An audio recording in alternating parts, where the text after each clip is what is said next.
Hello, my dear student. Welcome to another edition of your mathematics lesson. Today, in continuation with your main topic, that is sequence and series, where you are going to learn today how we can use the knowledge that we learn in sequence and the series to solve some real-world problems. So let's begin.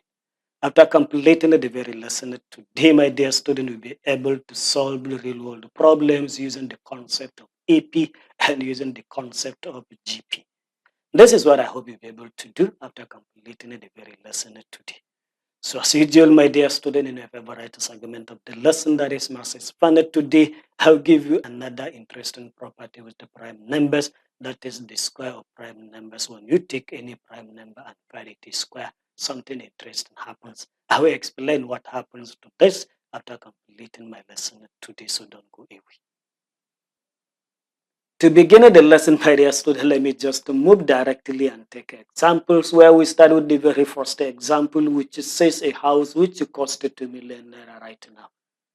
The house appreciates, meaning increase in value, every year by 20%.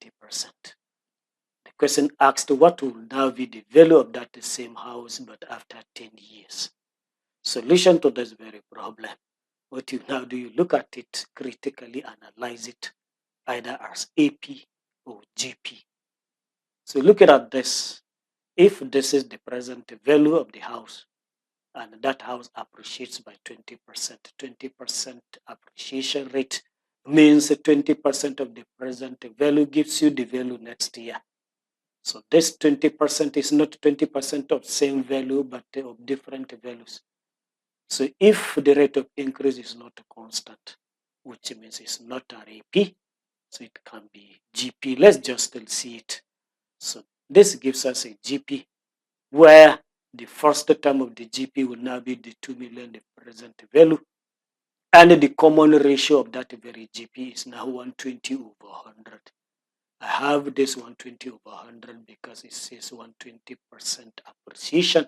Appreciation means increase. So when you increase any quantity by 20%, it's just like saying you are multiplying that quantity by 120 over 100.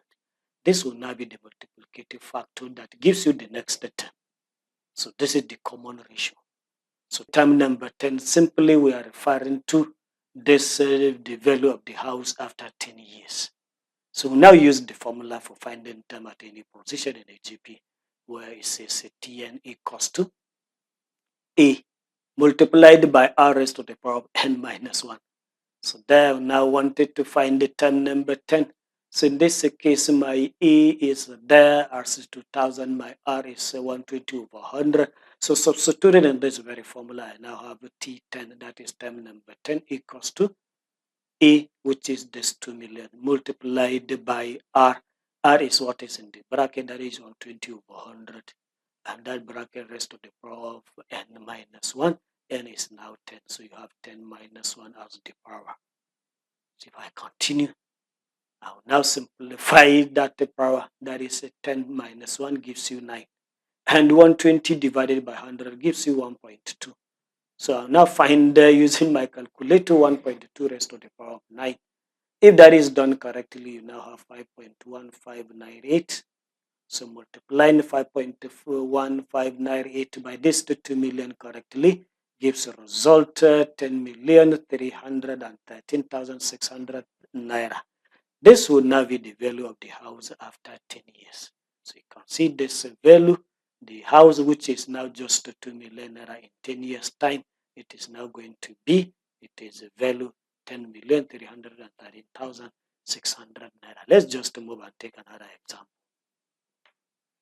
Example number 2, it says an architect designed a theater with 15 seats in the very first row, 18 in the second row, and 21 in the third row, and so on. If this theater is to have a seating capacity of 870 people, the question asked here is how many rows must this architect use in his design? Solution to this very problem. So what you now do, if you go back to the question, check this number of seats per each row, 15 in the first row, 18 in the second, and 21 in the third. So if you look at these numbers critically, you can see it's addition of 3. 15 plus 3 gives you 18. 18 plus 3 gives you this 21, which means this is likely an AP. And if we are to get the total number of seats there, this 887, so we now consider it to be an AP series. So this number of seats in each row added together gives an AP series with 15 as the first term, 18 in the second term, and 21 seats in the third row, that is the third term.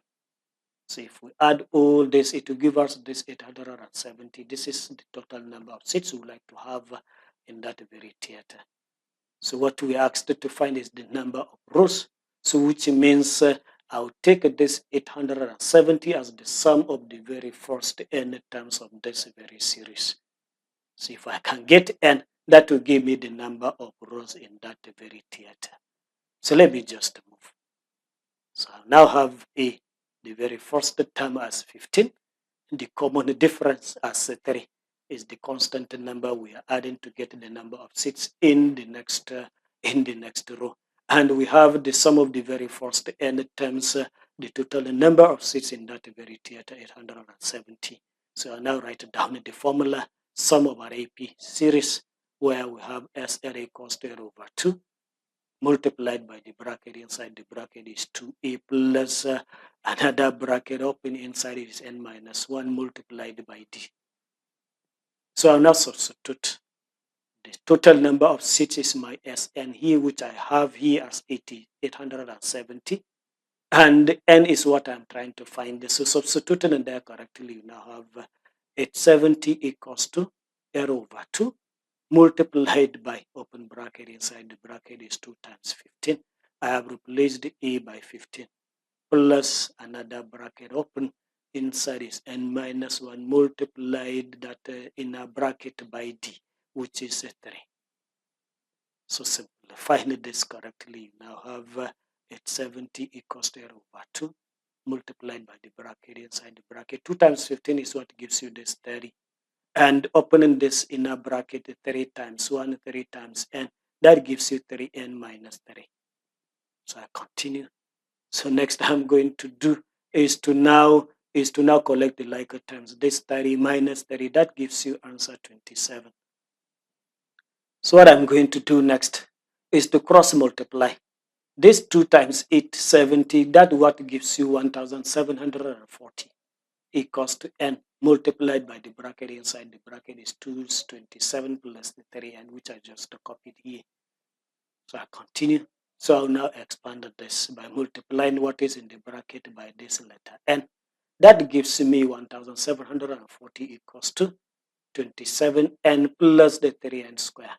So this gives us a quadratic equation, where we'll now solve this quadratic equation by any of the methods of solving quadratic. So let us just move. So there, rearranging this so that I now have 0 by the right. That gives me 3n square plus 27 minus 1740. So dividing through by 3, because all these terms can be divided by 3, let me just reduce it to a much simpler one. So dividing through by 3, that gives answer n square plus 9n. That is 27n divided by 3 gives you 9n. 3n square divided by 3 gives you n square. And 1740 divided by 3 gives you 580 equals to 0. So I continue. So this is the quadratic that I'm going to solve. So solving this quadratic equation by factorization correctly, if it were factored, you now have the two brackets. One of the bracket will now have n minus 20 times the second bracket. The other bracket will now have n plus 29. And multiplying these two brackets gives a result 0, which means one of the brackets must be 0 or all of them are zeros. So if this is 0, n would now be nothing but 20. If it is the second bracket containing n plus 29, that is equals to 0, n is now going to be minus 29. But remember, n is the number of rows in this very theater, and the number of rows cannot be a negative value, so automatically I will now discard this answer. I will now take this. So that architect is now going to now used in his design 20 rows in that very theater. So the number of rows in that very theater is now going to be 20, and that answered this very question. With this, I have come to the end of this very lesson. My dear student, I hope you find it resourceful. Let me just move quickly to the last segment, mass expand, and explain what is interesting about those prime numbers when you raise them to the power of 2. It says the square of all prime numbers above 5 is one more than just a multiple of 24. So let me just test and see. If I now find the 7 square, this gives me 49. And what this property is saying, this 49 is now going to be one more than a particular multiple of 24. So let me just see how I can stipulate this, say 49, to be a number just one more than a multiple of 24. Let me see the 49. 49 can be 48 plus 1. It gives me 49, of course. And this 48 is a multiple of 24 because 24 times 2 gives you this, say, 48. This is what they are saying. 2 times 24 gives you this 48. You can see. Let me take another one. So if I take 11 square, 11 is a prime number. If I find it is square, this is now going to be 121. And this 121, according to this very property, since this 121 is just one more than a multiple of 24, which means if I remove 1 from 121, it gives me 120, and that 120 is now going to be a multiple of 24. Let's just find out and see. So this is 120 plus 1, and this 120 is nothing but 5 multiplied by 24. You can see 120 is a multiple of 24, and this is what they're telling us. So another prime number, 13 square. 13 square is now going to be 169. And 169, if I now remove 1, it gives me 168. And this 168 is a multiple of 24 because 7 times 24 gives you 168. This is really amazing. We see more of these things in mathematics in our subsequent lessons.